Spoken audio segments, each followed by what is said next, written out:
If you can light the spark of curiosity in a child, they will learn without any further assistance very often. Children are natural learners. It's a real achievement to put that particular ability out or to stifle it. My school experience was lecture, one-way lecture, teachers who have to teach 20, 30, 40 children who are not really interested, and they do very little to help you identify your passions, your interests. They do very little to engage you. You should want to go to school. You should want to learn. In 1930, the Republican-controlled House of Representatives, in an effort to alleviate the effects of the, anyone? The Great Depression, passed the, anyone? If you look at a child, the greatest love for a child is to learn, to inquire, but schools kill it. My school killed it. What schools are encouraged to do is to find out what kids can do across a very narrow spectrum of achievement. I'm not here to argue against science and math. On the contrary, they're necessary, but they're not sufficient. A real education has to give equal weight to the arts, the humanities, to physical education. Unfortunately, when I was in school, there was really no psychology, philosophy. There were no liberal arts. Most of the guys who were art students were considered to be losers. Both the combination of parents as well as the providers of education have made education less about, growth and personal development and much more about getting the two jobs that 100 people are chasing. And so in the process of this, what gets overemphasized is mathematics. What gets overemphasized is some of the science courses which are important to crack these entrance exams. We look down upon arts, we look down upon English, forget about things like music or dance. I mean, that's what you do if you didn't get into maths. When we grew up and went to school, there were certain teachers who would hurt the children any way they could. By pouring their derision upon anything we did, exposing every weakness, however carefully hidden by the kid. What have we here, laddie? Mysterious scribblings? A secret code? No, poems no less. Poems, everybody! The laddie reckons himself a poet. Money get back. I'm all right, Jack. Keep your hands off my stack. New car, caviar, 4-star daydream. Think I'll buy me a football team. Absolute rubbish, laddies. Get on with your work. Repeat after me. An acre is the area of a rectangle whose length is 1 furlong and whose width. We don't need no education.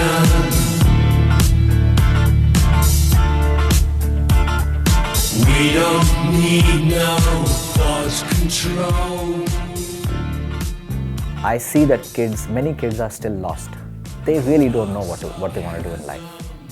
And that's sad, because if you're 18, 19, 20 years old, that's the time you're going to make a decision, a career choice. And if you don't know what you want, what career choice will you make?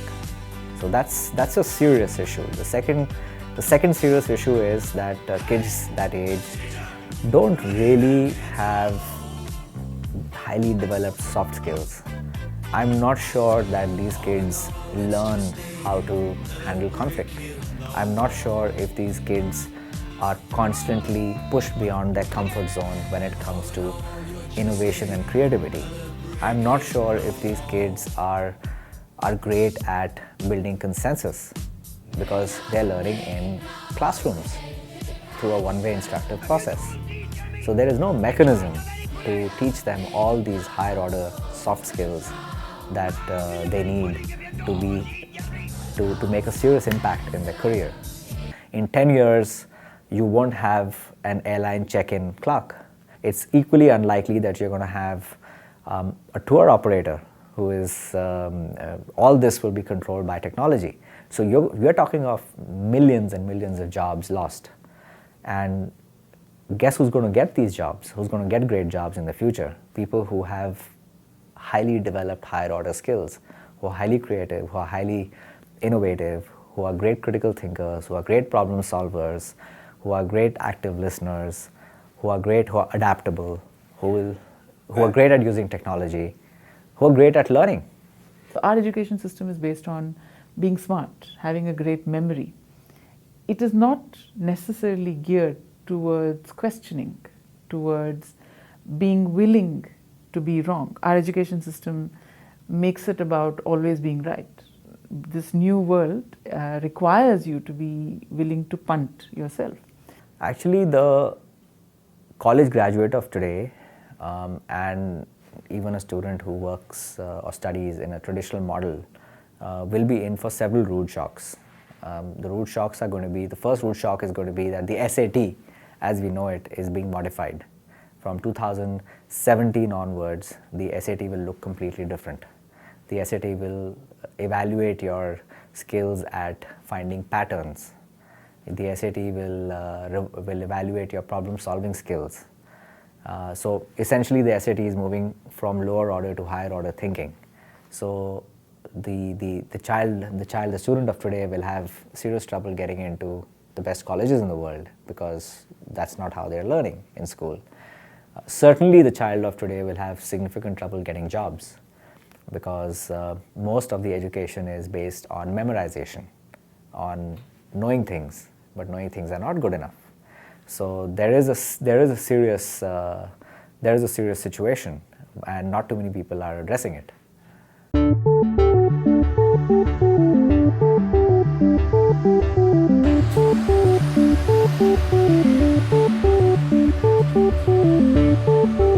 So I started visiting schools.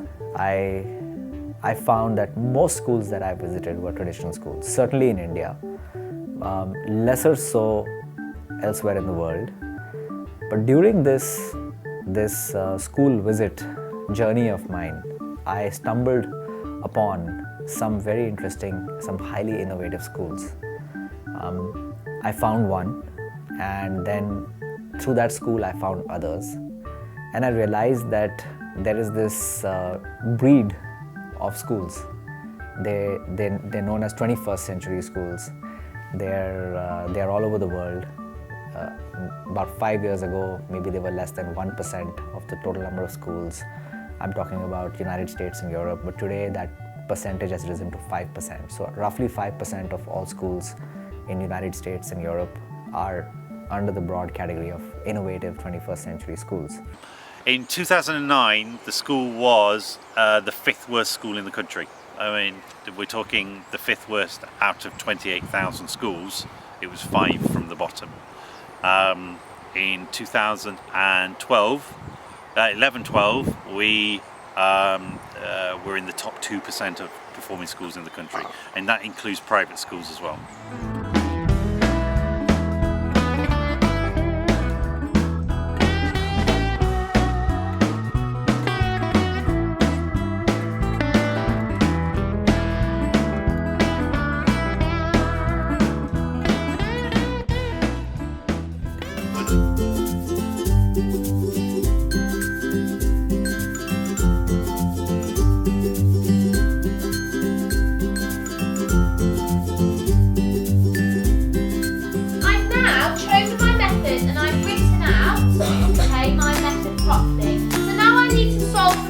So who can talk me through how to solve this problem? It is, good boy, it's 50. Do we write 50 in here though? So at the moment we are doing maths and we're building on what they did yesterday using the column method for addition, but we've moved it a step forward and we've gone to do problem solving using addition. We've set it in the context of the plague because the children have been learning quite heavily about the Great Fire of London and the plague, and they've done some historical work this morning on facts about the plague. So I set the context of King Charles needing our help as a follow-on from yesterday's lesson, and each area has an element of the plague linked to the questions. All the questions are themed. They all have a link to a particular area of the plague that they need to solve, such as how many carts were needed to carry away the bodies, or how many rats were in a particular area of London. Trying to cure the plague, Jacob, it's at your bottom. Another 40 mAh as the plague spreads. How many bottles are there altogether? So what was our first number, Amber? 59. 59, well done. I'm going to pop our T and our U on again. You're going to help me out, Jaden, definitely. 59. Retention is greater when it's given context, I find. That retention varies from child to child. But definitely, I would say, to generalise, context helps retention, particularly with a method that's got a few steps, like this one.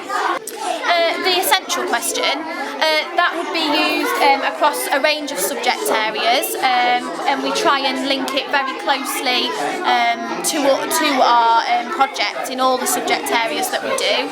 So this is just one sort of example from a maths point of view, but we would use that question and we would use the fire and the plague as a stimulus for other subject areas as well to form their work around. How do the red rings link to the plague? Yeah, Harry? It is like the sun, isn't it? Ring a ring of roses. And the red rings are because when people caught the plague, they got nasty red rings on their skin. It was part of the disease. Yeah, wherever the fleas bit them, that's where they got them. Yeah. So it says you have word problems inside the plague rings. You need to work in a pair on a whiteboard to solve your word problem. I think the level of engagement, definitely for the children, has gone up massively, especially for the boys. The boys' writing in particular has really improved this term because they've been inspired by the theme.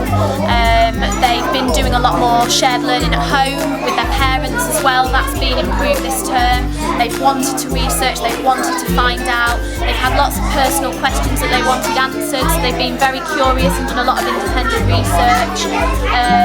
They've done a lot of sort of collaboration on various things with the topic, and sort of really taken their learning down their own path with what they want to investigate, linked to the fire of London, which has been fantastic. One of the key things that I did, and I think this is one of the most controversial things that I did, was I threw out all of the state curriculum and schemes of work. And I did that because these schemes had been thrown at these children for about 8 years and not one of the schemes had worked. The teachers had forgotten how to teach because they were teaching from the rule book.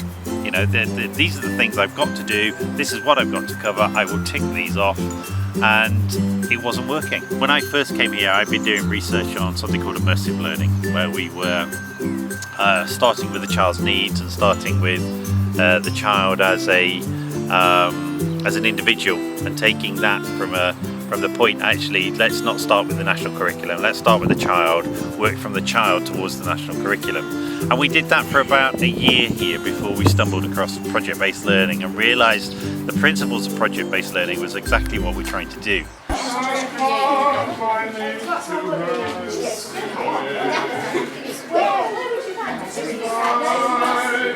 We have a focus on World War II, and our essential question for the term, which was generated by the children, was should children be involved in warfare? So we started off looking at the evacuation process, and we have moved on to kind of looking at modern day warfare. So in the next couple of weeks we're going to be focusing on things like Afghanistan, what's happening in Syria, and things to make it relevant, and then the children are going to be answering the question. So we do start again with the child first, with their interest and passions, and then we build the skills in around it.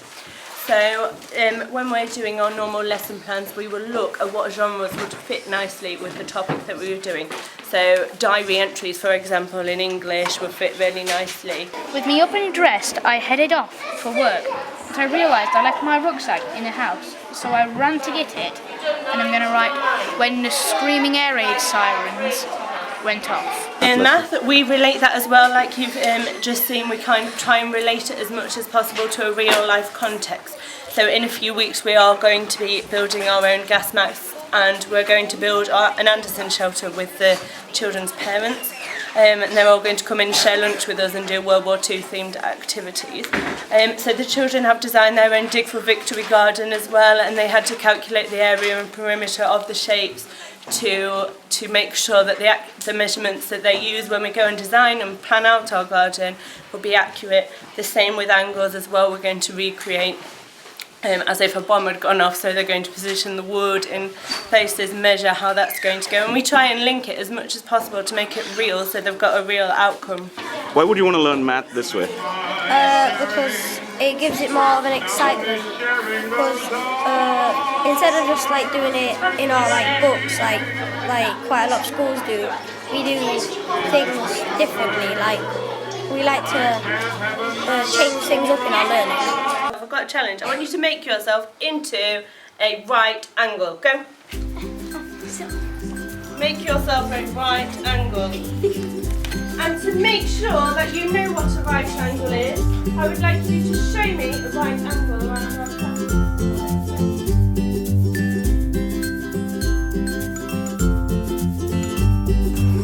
Our students finish at Hartshome as true learners, and what I mean by that is they have a passion for learning, they have a passion to go and find out more knowledge, they have a want to continue to discover.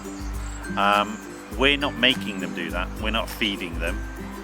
We can be there to help facilitate, but when you've got that passion and you've got that spirit to go out there and find out for yourself, I don't think you ever lose that. What we do here very well is we inherently put that into the students so that it's a lifelong skill, and hopefully they will go on to be lifelong learners. I mean, in the true sense. And these guys will be the leaders of the future, in a strange sort of way, helping others to learn as well. Other schools don't do that. Other schools feed information into students to be able to pass tests, and that's a very negative way of looking at it.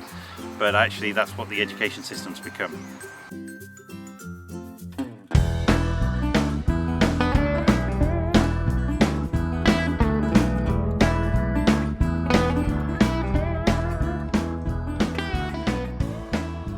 By doing real-world projects, dealing with the real world, working in teams, not only are you learning everything that you need to learn, you also remember everything. Because now it's not learning by memorization, it's learning with a context. It's learning for a purpose, and it's learning keeping an end goal in mind, which is the project. And you're learning repeatedly, so therefore you don't forget.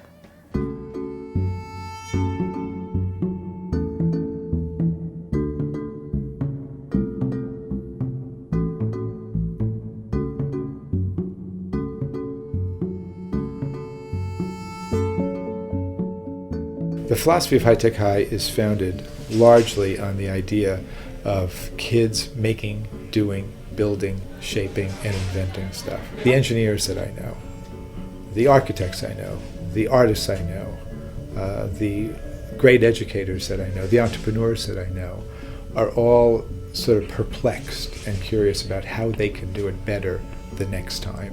And that type of perplexity leads to engagement, it leads to learning, it leads to innovation. We are trying to have that type of perplexity and curiosity get inculcated in our students in everyday practices.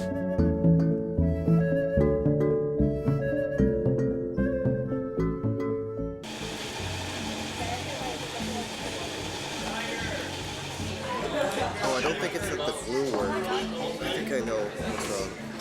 And like if you have tooth spacing in 0.01, the gears won't connect at all.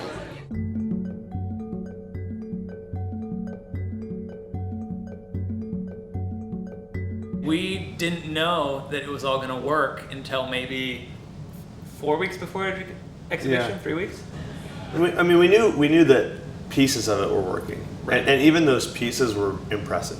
we had to learn about civilizations, the Mayans, the Romans, and the Greeks. And Scott and Mike didn't want to just teach us this, so they came up with this big wheel, which is a big gear, which has a lot of drawings on it, and it's connected to all these other mechanisms, and they each represented our theory. Then they had to, on their own, develop and defend an idea on why they think civilizations rise and fall. So we had to create like a flow chart just explaining what our theory was, and then we got critiques on it, and then we created a group one. Another piece is on the mechanical side.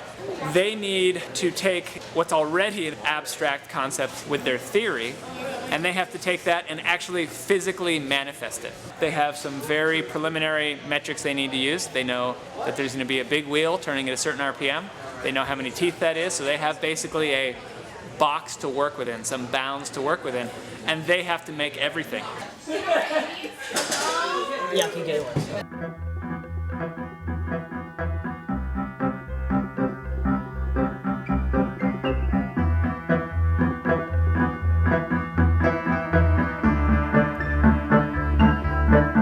This idea of sort of making something and having a public exhibition and having people come look at it. And you have that feeling that we all have, like, how did they do that?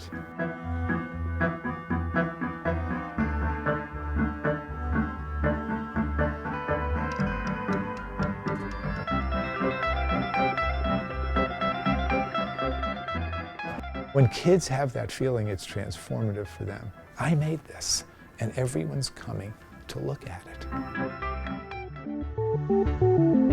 We have to recognize that it's a human system and there are conditions under which people thrive and conditions under which they don't. We are, after all, organic creatures, and the culture of the school is absolutely essential. Culture is an organic term, isn't it? Not far from where I live is a place called Death Valley.